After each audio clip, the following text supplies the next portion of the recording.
Good evening. This is Crime Classics. I am Thomas Hyland. I'm going to tell you another true crime story. Listen.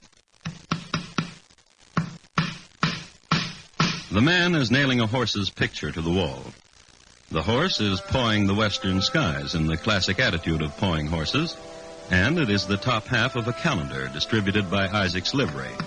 It's a hot April day in St. Joseph, Missouri, in the year 1882, and the man is hanging the picture in his living room because he has a fondness for the noble beast. Horses have got him out of many a critical situation, such as 1, holding up railroads, 2, robbing banks, 3, murdering fellows. His name is Jesse James, and as soon as he finishes hanging that picture, a friend of his is going to shoot the back of his head off. So tonight, my transcribed report to you on the death of a picture hanger. Crime Classics, a new series of true crime stories taken from the records and newspapers of every land from every time. Your host each week, Mr. Thomas Hyland, connoisseur of crime, student of violence, and teller of murders. Now, once again, Thomas Hyland.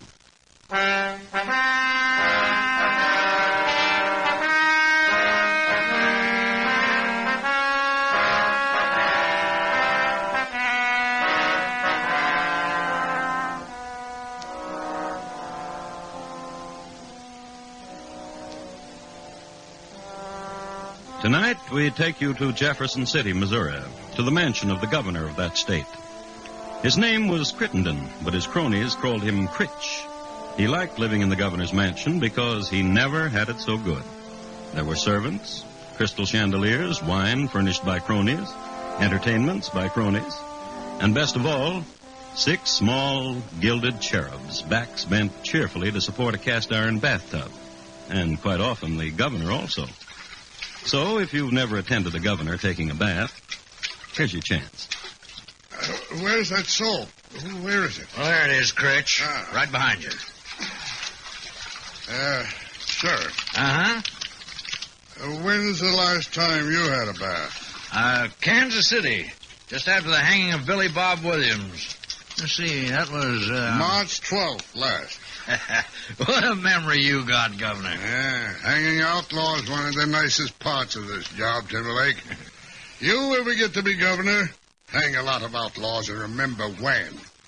That way you can tell people, and people will be impressed and keep you governor. I'll remember. Hand me that rose water and glycerin, Sheriff. Oh, sure. Thanks.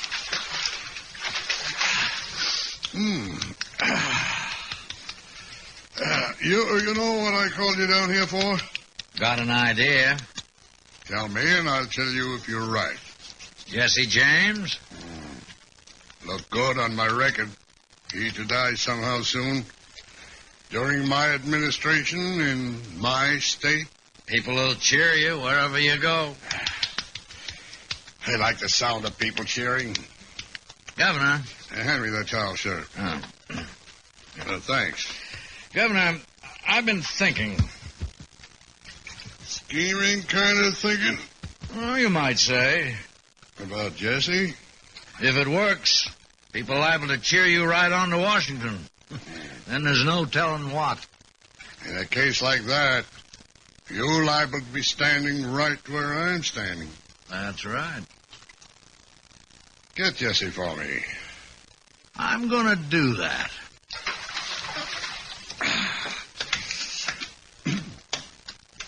Not since Kansas City, huh, Sheriff? Not since then. Well, how'd you like to take a bath right now? I didn't want to say nothing. I was hoping you'd ask. She's all yours, Sheriff. Enjoy yourself.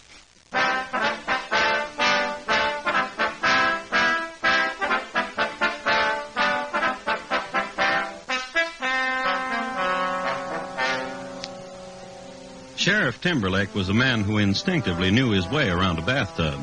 He soaked, lathered, and rinsed, and was out of there in the shake of a lamb's tail. Then he went home. Then he changed his clothes. He got into a nondescript outfit of brown woolen pants and a black alpaca coat, and he went down to Kansas City. Many things were to be found in Kansas City.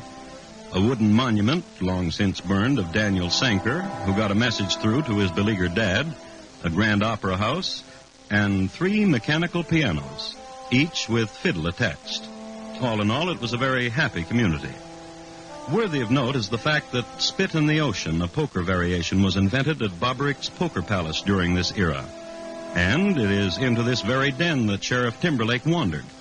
He wandered here because he was looking for someone, a girl, a young lady whose job it was to stand in back of strangers at the gaming tables and make signals to the houseman on the opposite side. When Timberlake approached her, she had 3 fingers in the air and the tip of her tongue pointing to the left. Matty. Oh. Up you, Hunter? Want to talk with you, Matty. A second. Raise you. Carl. I get me a one-eyed jack in the hole. Gives me 3 of them. Where'd you say you're from? Roanoke? Nice place. Come on. Out here. What you want? How's Johnny? You said you weren't going to turn him in. For favors. What you want him to do? Nothing. What you want? Jesse James. Oh. Got to clean up Missouri, Matty. Oh? Got to start with Jesse. If you say it.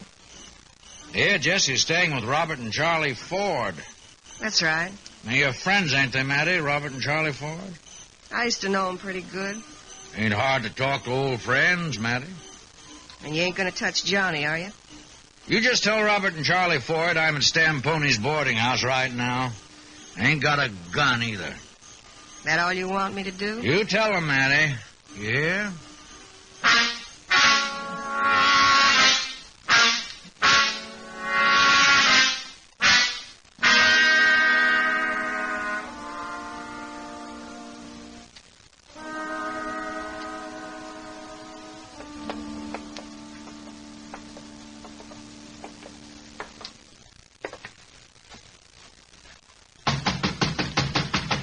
How is it? The Ford.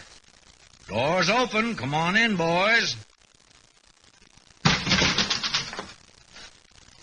Well, didn't Matty tell you I left my guns back in Jefferson City? Just you come on in. Bob, over there. All right. Glad to see you back in Missouri, Charlie. Heard you and Robert were over in Kansas for a while. Heard you're in jail. Heard you killed a man to get out. Glad to see you back in Missouri. Bob, get him. All right. I told you I weren't holding no iron, boys. Making sure. Take his shirt off him, Bob. Now let him go, Bob. How come you ain't holding nothing, Sheriff? Now you know what I'm going to say, you believe. Go on back there, Bob, where you was before. All right. Sheriff, you crazy? Let me ask you a question, then you decide. How'd you like a full pardon for what you done in Missouri, Charlie? Robert, you need never go back into Kansas. You're free to stay here as long as you live. Come and go as you please. Don't have to worry about killing 4 people in Missouri. Besides, have $10,000. You've been robbing, you've been stealing, you've been killing. You got $10 between you? Both of you murderers, thieves, scum. I figured you'd do that. I'm glad you did. Because now you're hating yourself. Put your gun back, Bob. Let him run on a little bit more. You like Jesse James, Charlie? Ain't nothing about him I like or don't like. You like Jesse, Robert? Man's talking to you, Robert. Wants to know you like Jesse. Do you? Once Jesse and Bob had a little fight. 2 years ago, Bob was only 19 and Jesse a full-grown man. When Jesse was finished with Bob, Bob got to be a full-grown man. The governor wants Jesse dead or alive. A lot of people do. Governor says he'd give both of you a full pardon and $10,000 for Jesse. Ain't no bargain, Jesse being who he is. Gunfighter like he is. And fast like Whatever do it'd be a hero. People cheer. That'd be nice. What'd you say, Robert? That'd be nice. Ride with the governor. That'd be nice. Being a hero instead of a running dog. I like that word. Hero? Yeah. Robert? Yeah? Say it. Hero. What's the matter? Listen to what I can say. $10,000. Well, boys? Jesse James died all of a sudden. Wouldn't take long for you to hear about it. We'd let you know. That's a promise.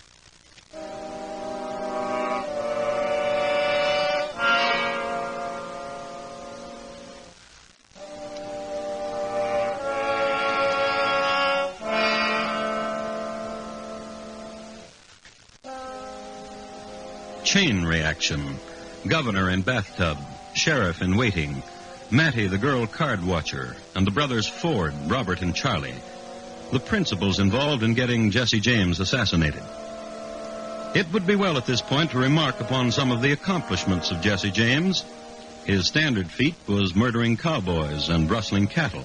One incident in Starr County, Texas, had him murdering single-handedly 3 cowboys and driving off 500 fine head of beef, a record which stands to this day. On record, too, is his slaying by bowie knife of Mr. John W. Wicker, a Pinkerton man from Chicago. Then there were several train robberies, outstanding of which was the one 5 miles east of Council Bluffs, where he and his men derailed the Chicago, Rock Island, and Pacific Express. The cars telescoped. The engineer was instantly killed. 12 passengers were seriously injured. And Jesse and his men robbed them all.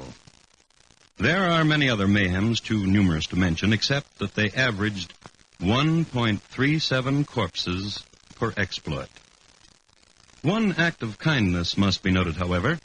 Mr. Avery Thompson, hurt grievously by a runaway horse in the streets of Abilene, pleaded to be put out of his misery. From 50 paces, Jesse obliged. His act of mercy was applauded by all around. It was then this half-kind, half-renegade person that the brothers Ford were going to kill. Charlie and Robert went home, lit the kerosene lamp, and waited. They didn't have to wait too long.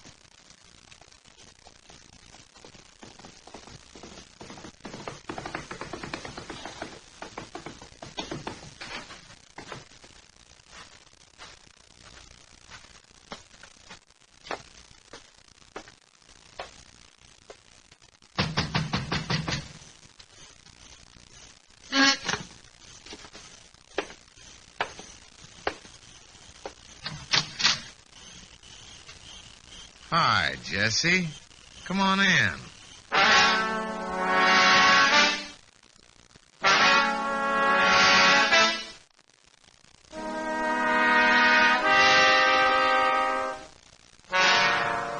It was a Saturday night when Jesse walked through that doorway in Ray County, and Sunday was his favorite day because he could sleep late.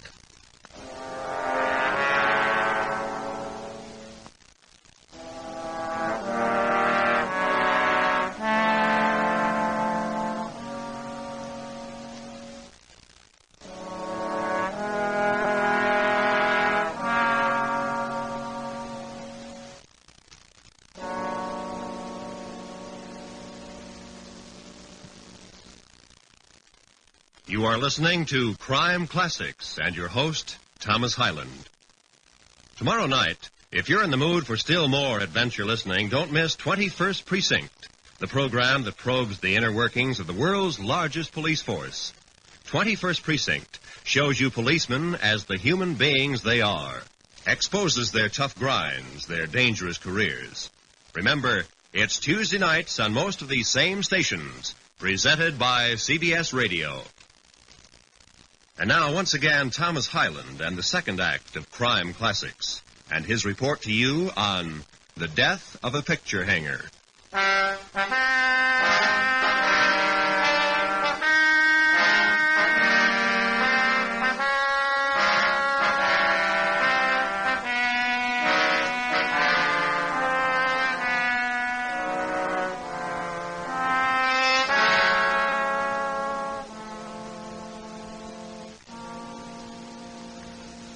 The night Jesse James walked into the Ford home, he was carrying a .45 Colt on one hip, .45 Smith Wesson on the other, and a .44 Derringer in his waistcoat, and a Winchester rifle hung limply from his left hand. Armed in this manner was standard operating procedure for Jesse when he walked into homes, a procedure which varied only some years before when he courted. At this time of romance, he did not wear the Derringer. It should be remarked, however, that the Winchester was kept by his feet like a faithful old dog. All of which adds up to the fact that all of the people who tried before this Saturday night to kill Jesse were long dead. And the Ford boys, Robert and Charlie, were well aware of this fact. But Robert wanted to be a hero, and Charlie wanted $10,000. So they were very hospitable. Sit in the rocker, Jess. Want some whiskey? Bob. Heard you've been in Jefferson City, Jess. Here you are, Jess.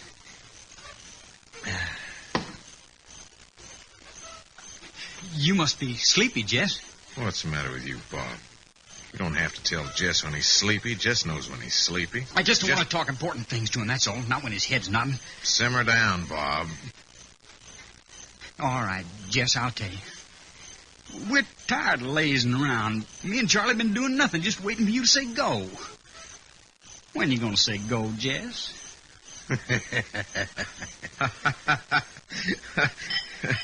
Kid's anxious, Jess.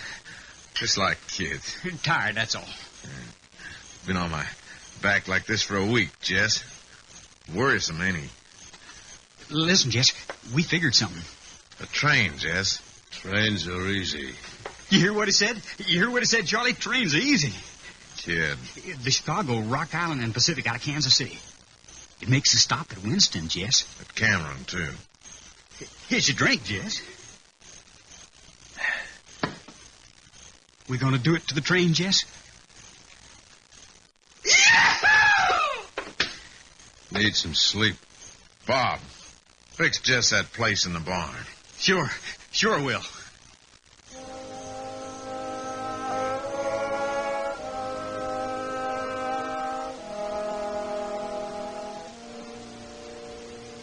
So Bob went out to the barn, fluffed up some straw, and made a bed for Jesse to sleep in. This was considered an act of compassion of the time, barn owners to wayfarers. But in this instance, it was known as a tactic. Get Jesse on his back in the barn with maybe his guns off. Get him while he's sleeping. So consider now what we have here.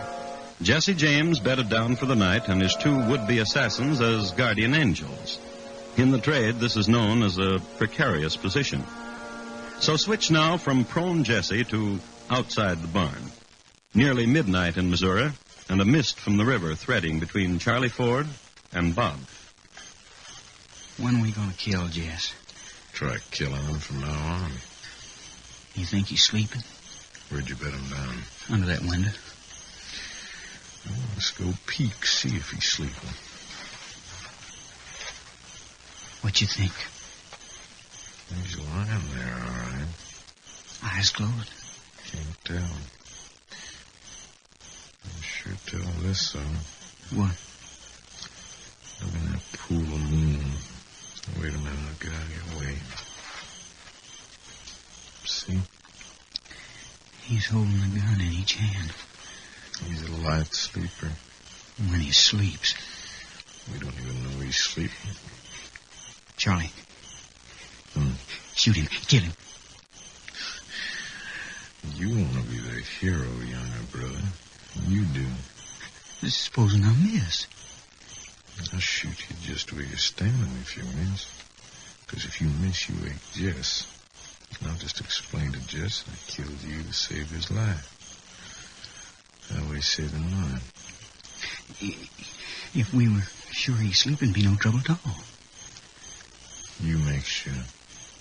If some kind of animal or something walked by in the soft, that'd be a way. Hey, you wait here a minute.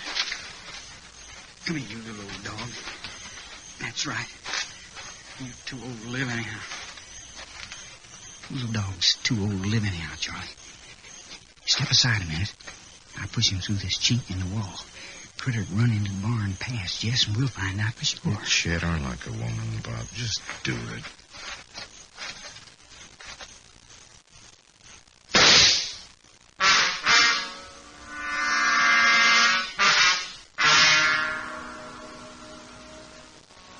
Bob and Charlie huddled together that night, and in the morning they flashed their nicest, sleepiest grins when they awoke to find Jesse James standing over them. I shot me this critter last night. Who's gonna cook me my breakfast? The boys tumbled out of bed and vied who would be first at the skillet. Bob won, and Charlie put the kettle on. It was late, and it was Sunday, so they had brunch.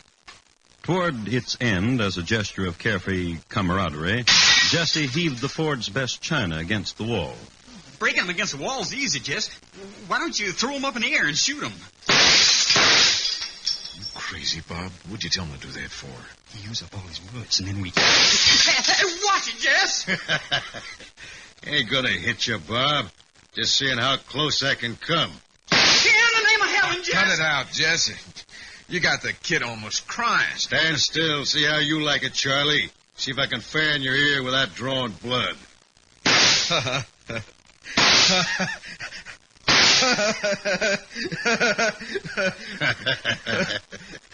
Now let's go do it to a train.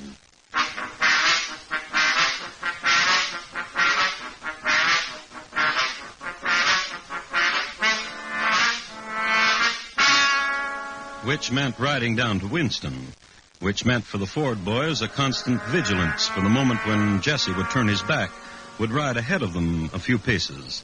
Anything so that they could have an irretrievable advantage. Historians make category of this event as the ride to Winston with the Fords up front. Jesse just didn't trust anybody to ride in back of him, except his mom, but then she was only comfortable on very slow horses. So down to Winston they rode, and at 9:30 p.m. on Monday night, they boarded the Chicago, Rock Island, and Pacific train. As soon as the train started, they dressed themselves in white linen dusters. They wore red handkerchiefs over their faces, and they waited in the vestibule for the conductor. 15 minutes later, Jesse James and the Fords left behind them 2 corpses, a wounded engineer, and an empty duck cage, the boys having released a dozen ducks from the express car. They took with them $8,000 in cash and convertible mementos. The boys jumped off the train at a point where they had tethered their horses. Then they rode south. They rode to St. Joseph, Missouri. They rode to the home of Jesse James, with Jesse riding behind.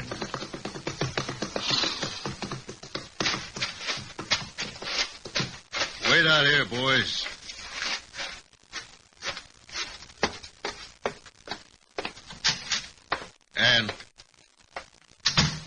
Annie. That you, Jess? Sure. I'm in the kitchen. Oh, hello, Jess. Don't you kiss me now, Ann. You wait till I wash off this road dust. I don't mind. You're too pretty to get mussed up. Oh, Jess. What you got there, Ann? I was in Isaac's today to see about some harness. He gave me this calendar. He said, you put this up in a nice place, Mrs. Howard. Everybody in town calls you Mrs. Howard, don't they, Ann? They call us the Happy Howards. They ask what you do. I say a traveling man. You been traveling, Jess? I brought you a watch, Mrs. Howard. Here. Why, Mr. Howard, porcelain and gold, just what I wanted. Now you go away, Ma, so I can kiss you. What you doing to that calendar, Jess? Pretty picture of a horse, Ann. Tear off the calendar part, it'll look nice in the parlor. Nail it up in the parlor, Ann. Some tacks and a hammer in the cabinet. Brought the Ford boys with me, Ann. Oh, that's nice. I'll have the boys come in. You make us something to eat. I'll fetch you some water first for washing. Come on in, boys.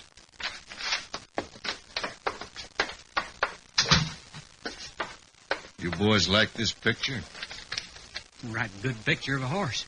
What are you going to do with it, Jess? Figure to hang it here somewheres. I wouldn't want me a picture of no horse in the parlor. You just ain't got no eye. No, he ain't. Yeah, I think hanging a picture like that's real good. Where are you going to hang it, Jess? Here, I guess. That's too low to hang a picture. Yeah. Higher, huh? I had me that picture, and I was going to hang it. I'd hang it higher. Maybe you're right. Pleasant to be home. How's your missus? Pleasant to be home. Man don't have to carry around all these guns weighing heavy around his middle. Feels mighty fine. I said, how's your missus, Jess? Getting water. Gonna cook us something. Get off that chair, Bob. What for? You stupid. I said I was gonna hang me this picture. All right.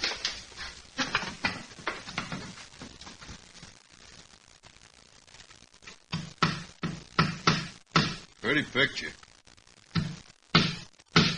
Bob. All right. All right, Charlotte.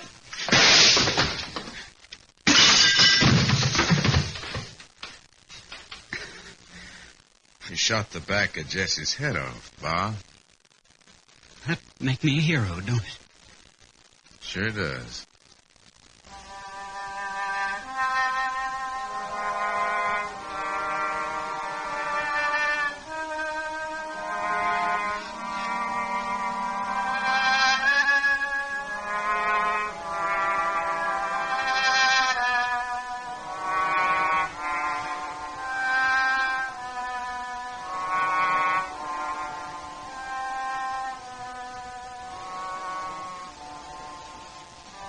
Shooting Mr. Howard, alias Jesse James, in the back was a very heroic deed. So heroic that a song was written about it.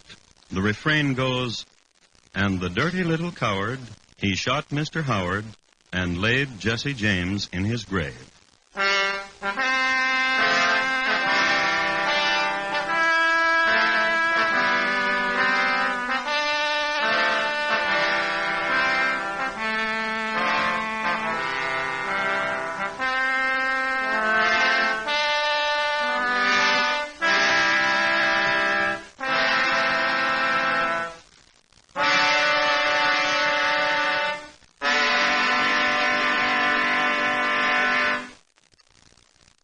In just a moment, Thomas Hyland will tell you about next week's Crime Classic.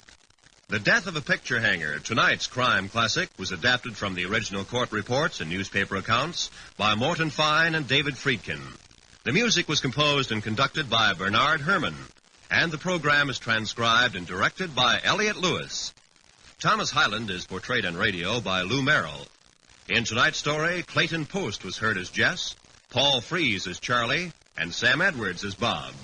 Featured in the cast were Joseph Kearns, Charlotte Lawrence, Paula Winslow, and Joseph Granby. Roy Rowan speaking. Now here again is Thomas Hyland. Next week, a bedroom in Baltimore, Maryland, in June 1871. Its occupant, William Scott Ketchum, Major General, United States Army, retired.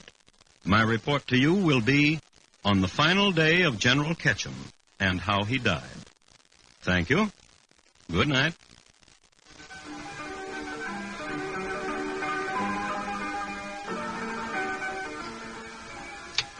Later this evening, Herbert Marshall has the leading role in a story adapted from Daphne du Maurier's collection called Kiss Me Again, Stranger. It's the eerie story of the birds, describing strange happenings on an otherwise quiet English countryside. Hear it later this evening on most of these same stations when CBS Radio presents The Summer Theater. Yes, later this evening, starring Herbert Marshall. Stay tuned now for Gary Moore with Arthur Godfrey's Talent Scouts, which follows immediately over most of these same stations. And remember, for Mystery Mixed with Merriment, join Mr. and Mrs. North Tuesday nights on the CBS Radio Network.